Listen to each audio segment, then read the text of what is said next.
This isn't one of the videos I planned for the beginning of the year, and it's not a video that anyone asked for, but I feel like I need to make it for myself right now. And hopefully it will help some of you.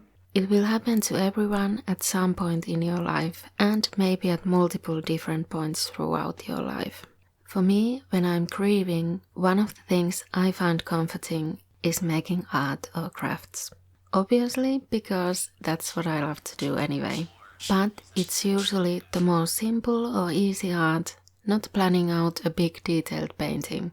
And as a disclaimer, this is not art therapy, I'm not a therapist. It's just what has helped me in the past. And if nothing else, videos like this might be helpful just to know that there are other people going through similar things to what you're going through. So for this one, I started with just filling a watercolor page with watercolor markers and then spraying water on them to blend them. It worked okay for some colors, not for the darker ones. I poured away the excess water puddles and let it dry and did another layer and blended with a wet brush. And finally wrote a song lyric on it with a watercolor marker and added some highlights and little shapes with white acrylic paint.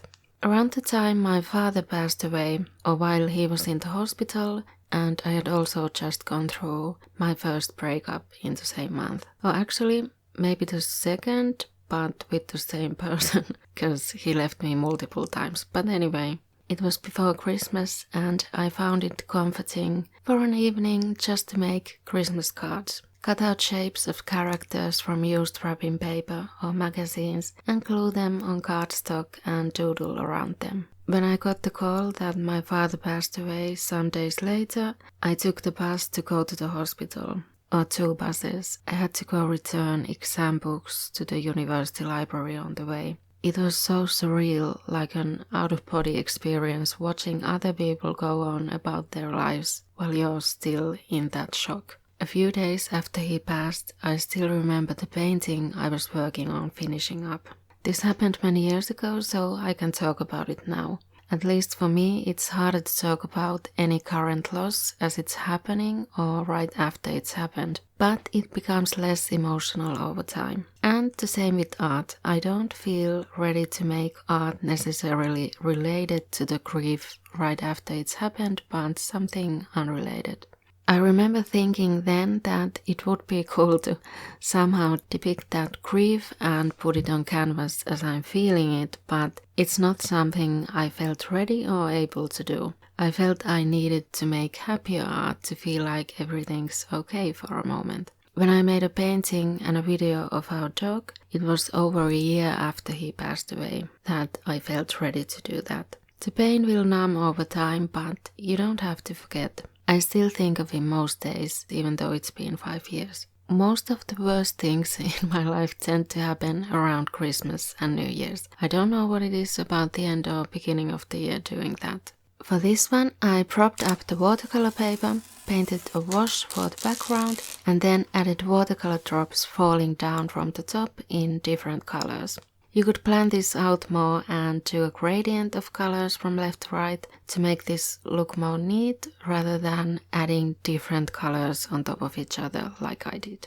Before my father passed, but after the breakup, I didn't feel like I could talk about what happened to anyone without crying, but I felt better being around people, but not interacting with them. So I'd go listen to lectures, I'd go study at the university library, and it just felt good to be around people, but not actually interacting with anyone yet at that point. So not being alone, crying, but kind of being around people, but still in your own bubble. This might say more about my introverted character though than about common ways of coping with grief. I remember reading someone say that they wished heartbreak was actual physical pain, because then it would be easier to endure than the emotional pain. I thought that was a strange thing to say because at least for me it's always been physical pain. The night before I wrote this voiceover, I was lying awake all night, unable to sleep,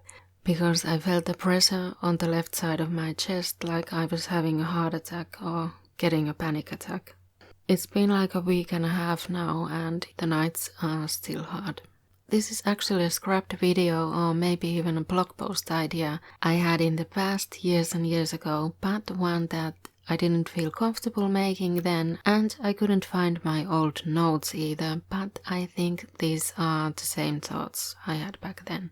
So I gathered some simple art ideas you could get your hands to work on and to actually create a small finished piece that didn't exist before and feel some accomplishment, even if it doesn't turn out great. Or maybe for you it's filling a coloring book page, doing a few sections of a diamond painting, painting a section of a paint by numbers where you don't have to make the creative decisions, they were made for you, and you can paint more mindlessly. This one is me just doodling on shiny cardboard with micron pens and watercolor markers and highlighters. I wasn't expecting the watercolor markers to smudge the micron pens this much.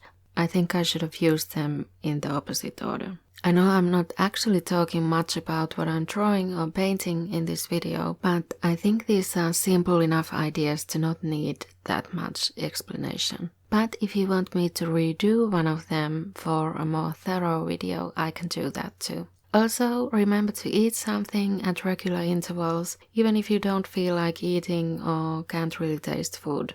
Forgetting to eat will probably not make you feel better. And going outside for a walk listening to sad music helps me too.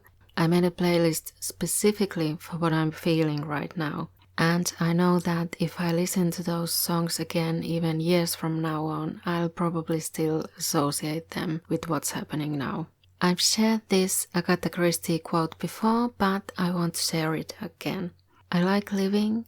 I have sometimes been wildly, despairingly, acutely miserable, racked with sorrow. But through it all, I still know quite certainly that just to be alive is a grand thing. Also, as a side note, please don't tell other people to stop crying or that crying doesn't help or try to tell them which things are not worth crying about or not a big deal enough to cry about. It's not respectful, I've gotten some of that and it's not helpful. We have our own ways of dealing with things, and for me it's better to let the emotions out rather than to bottle them up inside or deny them. Even if I was too trusting of someone who didn't deserve it, I'm still allowed to grieve over losing them. If you want more time to bask in the grief, then here's the saddest video I've ever made about how our dog passed away a few years ago. If I look like I have red or swollen eyes in the last couple of videos, then this video explains why. I filmed the intros and outros of these 3 videos on the same day.